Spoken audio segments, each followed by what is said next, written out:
I'm Zim, and you're listening to the Helpful Photographer Podcast in collaboration with New York City Photo Safari. To register for a safari, please visit NewYorkCityPhotoSafari.com. Camera equipment is expensive. As a result, a lot of people will turn to the used market as an alternative to paying full freight for new equipment. Is it a bad thing? Well, in the days of film, I had no hesitation suggesting that people buy used gear. But with digital, I personally think it's a bit trickier. Let's start with the easy stuff, lenses. Personally, I have purchased a couple of lenses since going digital without a problem. One on eBay and the other on Craigslist, where I met the owner at a local diner. When you get to hold the lens in your hand before you buy it, it's pretty easy to tell whether or not there are problems. First of all, look for dents. These indicate impact points. This is pretty much a non-starter for me. After that, you'll want to turn the focus and zoom rings. I like to make sure that it turns smoothly and doesn't stick. Then I listen and feel for grit. Grit indicates that there is sand in the lens. This is bad. Take a pass on this unless the price is crazy cheap. As you turn the barrel, look for whether or not it's sticky. If it is, does the lens move at an angle as the elements move forward and back?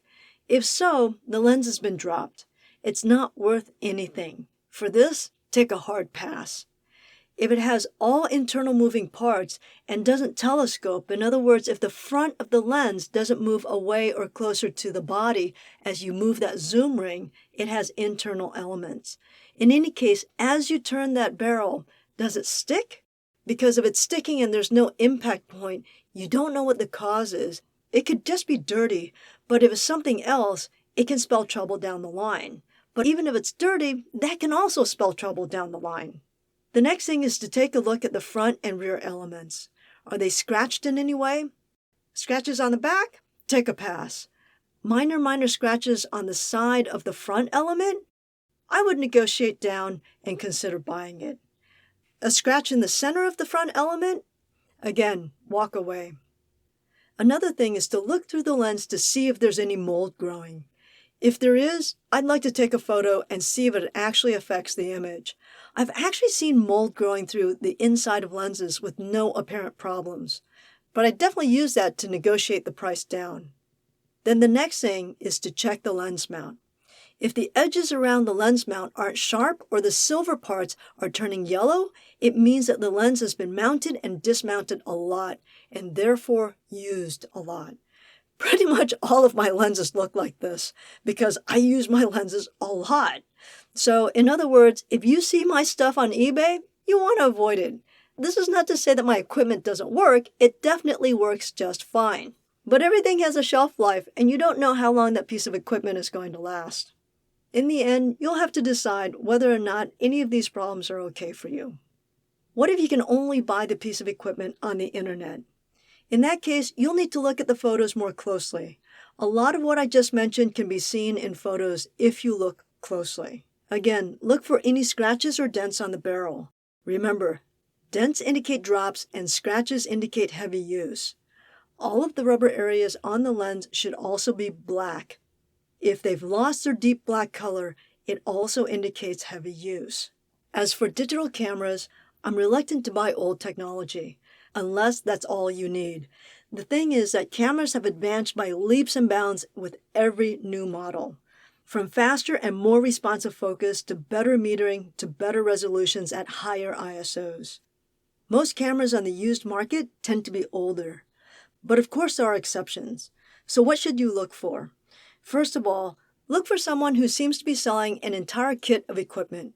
Why? Well, there's always that person out there who bought a ton of expensive equipment and got in over their heads and now they want out. This is the ideal person to buy from because they've not used the equipment much and it should be in pristine condition. But if you're buying an older used camera, remember, cosmetic issues are a good indicator of use. For instance, my camera has tons of wear marks around the edges. Where things should be black, they're actually now silver. Another indicator of the camera's condition is the shutter count. This is how many clicks the camera has had. This is important because DSLR cameras are rated for about 100,000 shutter clicks. With film, most people were never even going to get close to this in a lifetime. But with digital, there's a much higher probability for this to happen. My previous camera had over 150,000 shutter actions. If you cannot get a shutter count from the owner, but have the opportunity to handle the camera, you can use your ears to evaluate the camera. Yep, that's right. As cameras experience more shutter clicks, the clicking sound of a DSLR will start to sound dull. The duller the sound, the more shutter clicks it's had. So what about mirrorless? Mirrorless cameras also have a shelf life. Although they can last longer, and I've seen numbers up to 400,000 frames, the more shutter actions it's had, the more wear and tear it's had on things like the shutter button, lens mounts, and other moving parts. So this is still something to keep track of. It goes without saying that the older the camera, the more action it's seen, the less value it has because it's closer to death. At the end of the day, you're going to have to take a closer look at the camera and do the cost-benefit analysis. I hope that was helpful. Good luck with your purchase, and until next time, keep on shooting.